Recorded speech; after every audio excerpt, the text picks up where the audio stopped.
Your car guy here. Today we're working on a 2007 GMC Yukon Denali. Has a P0121 code.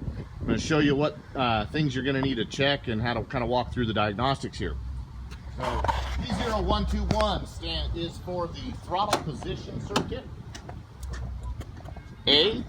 So there's a throttle pedal sensor that is mounted in the throttle body that's right back behind this intake pipe.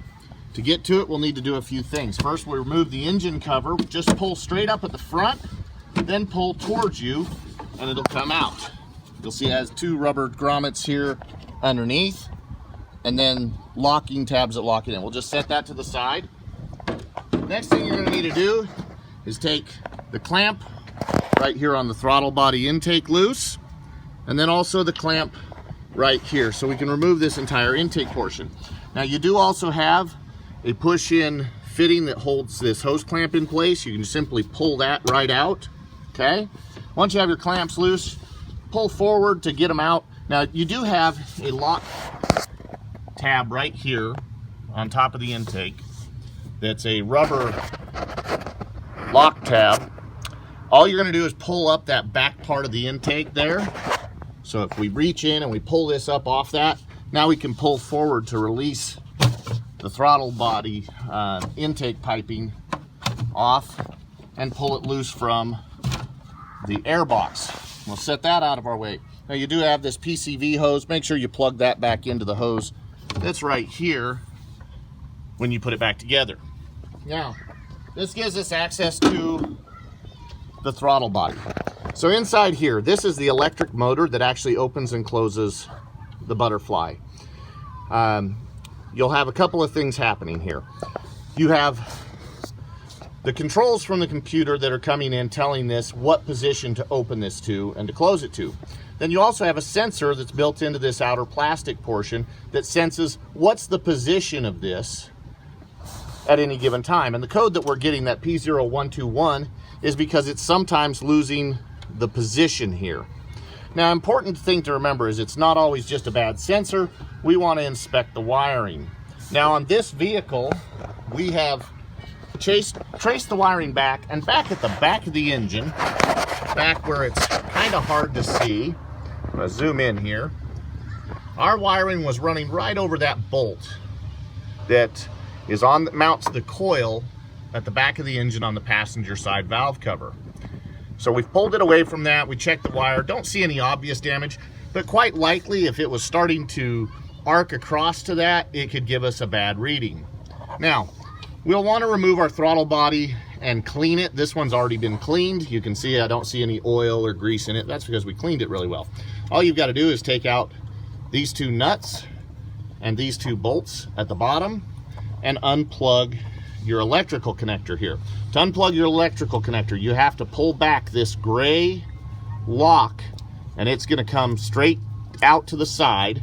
And sometimes I find that's best to do with a screwdriver, just to put it in between here and here and just twist it to push that lock back.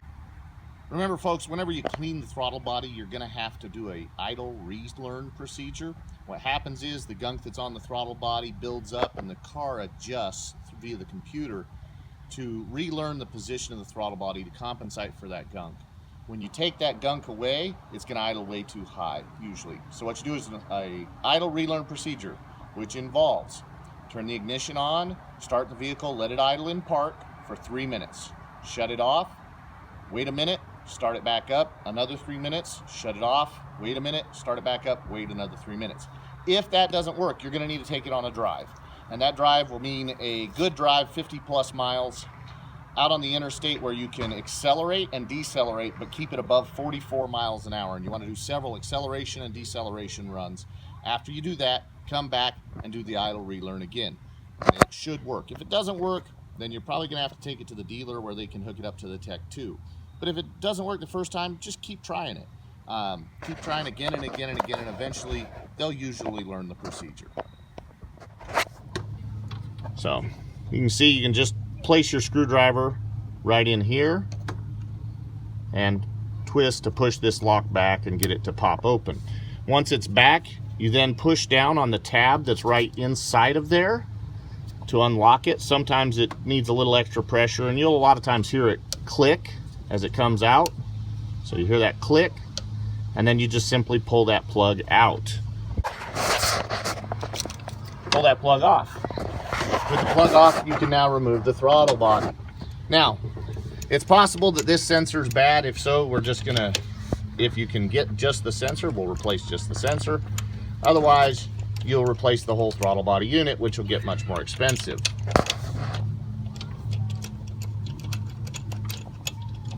I'll simply remove these, and I'm going to show you the throttle body assembly with it out so that you can see how to clean it. Cleaning it's a good idea. I don't like to clean it with it on the vehicle, because as you're doing that, you're spraying that your cleaner down into the intake, and it'll get into the engine, and the engine will burn it. But you're better off if you clean it off the vehicle. And because it's so easy to do off the vehicle, I would recommend just going ahead and taking the time to do it. So once you have your 4 bolts out, or your 2 bolts and 2 nuts anyway, you simply pull the throttle body unit off. Okay, so now the throttle body unit, best way to clean this is with a throttle body cleaner or a carburetor cleaner or something along those lines. Now what I like to do is open it up while I'm cleaning, so I make sure I can get into all the areas. Sometimes take a rag and spray it with some carburetor cleaner, rub it in there to get the thick gunk off, and you'll have a nice clean throttle body. Make sure when you're done to check your O-ring seal here. Make sure that it's nice and clean. Make sure no dust or debris drops down in here. If it does, just wipe it out. Not that big of a deal, but you wouldn't want to drop anything large in there. It would go in and damage the engine.